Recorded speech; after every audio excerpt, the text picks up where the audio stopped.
मेरा नाम साजिदा है और चित्तौड़ जिला कस्बे से छोटा सा गांव है सावा, वहाँ के हम रहने वाले हैं। और वहाँ जब हमारे कर्ज से जुड़े हुए थे, फिर हमारे एक नई रोशनी की 6 दिन की मीटिंग के लिए बोला और यहाँ रख रहे हैं, तो हमने कहा रखो आप।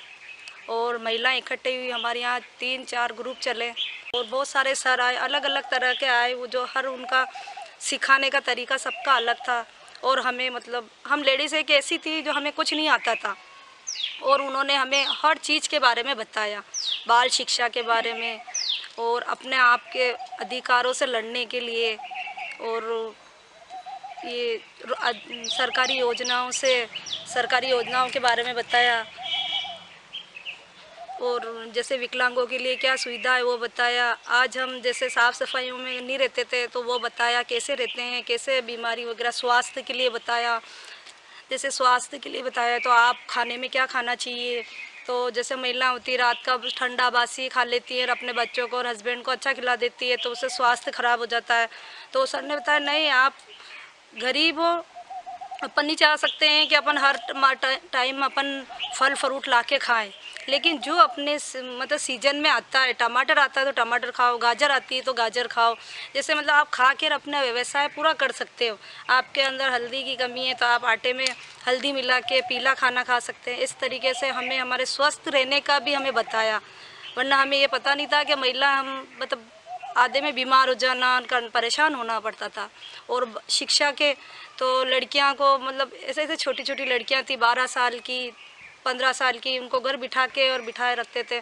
तो हमें सर ने बोला कि ये आप बाल शिक्षा पे ऐसा होता है, लड़कियों को आप बताओ, स्कूल में पहुँचाओ। तो हमने उनको घर जाके बताया कि नहीं, अभी है ना, जैसे छात्रवृत्ति चल रही है, बच्चों को छात्रवृत्ति मिलेगी, आपको ड्रेसें मिलेगी। फिर उनको हमने घर जाके और उनको हमने बताया, उनको फिर शिक्षा से जोड़ा उनको हमने। और अभी सरकारी योजनाओं से जुड़वाया हमने उनको, बहुत सारी महिला को श्रमिक कार्ड बनवाए, आधार कार्ड बनवाए, विकलांगों की पेंशन चालू करवाई, यूनिक कार्ड बनवाए हमने। तो मतलब इस सारी जानकारियों से मतलब अनजान थे, एक गांव ऐसा था हमारा कि वो कुछ नहीं जानता था। तो आज हम यहाँ से जैसे चित्तौड़ में ये रावला चौक में एक मतलब कर्ट्स का एक ऑफिस है, वहाँ हमें हर 15 तारीख से 15 तारीख मीटिंग में बुलाते और हमें सारी योजनाओं से हमें जुड़ाते और बताते कि आपको कैसे क्या करना है, क्या नहीं करना है। फिर हम यहाँ से समझ के जाते और फिर हम सावा में बताते। और आज हमारे सावा में ये है कि महिलाएं किसी भी चीज़ से पीछे नहीं है, सब आगे रह के किससे बात करना, ऑफिस में कैसे बात करते हैं, किससे कैसे बात करते हैं, मतलब हमें बात करने का भी तरीका नहीं आता था। हमने यहाँ कर्ट्स के ऑफिस में आके और हमने ये सब कुछ सीखा। मतलब पहले हम एक ऐसे थे कि किसी से बात करने में भी हमें हिचक होती थी कि हम कैसे बात करें, डरते थे कि हम खड़े रह के इनसे कैसे बात करेंगे। कई हम 4 जेंट्स भी खड़े रहते हैं तो हमें यूँ लगता है कि नहीं, अब हम तो इनके हम गली में से बाहर भी नहीं निकलते। और आज ये है कि 100 जेंट्स भी खड़े रह सकते हैं तो हम हज़ारों इंसानों में जाके बात अच्छे ढंग से कर सकते हैं। और इतना खुले तो हैं और थोड़ा थोड़ा आगे और खुलेंगे हम। और आज हम बैंक में जा सकते हैं, हॉस्पिटलों में जा सकते हैं, स्कूल में जाके टीचर से, प्रिंसिपल से अच्छे ढंग से बात कर सकते हैं, मतलब अपनी हित की लड़ाई खुद लड़ सकते हैं।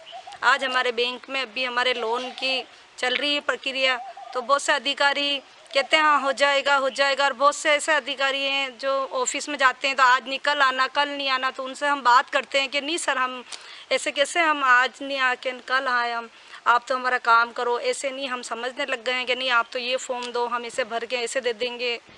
मतलब आज हम इतने खुले हो गए हैं कि मतलब, और हम 10 के बीच में खड़े रह के हम अपनी बात सारी कर सकते हैं। और अब आज हम कहीं पे भी घर से हमारा पर्स लेके बाहर निकल सकते हैं। हम नई रोशनी से बहुत फ़ायदे हुए हैं हमें, और आज हमें जीना सिखाया नई रोशनी ने कि हमारे घर में हम कैसे जी सकते हैं, बाहर कैसे जी सकते हैं। नई रोशनी से हमें खुशियाँ मिल गई हैं, मतलब ये समझ लेना।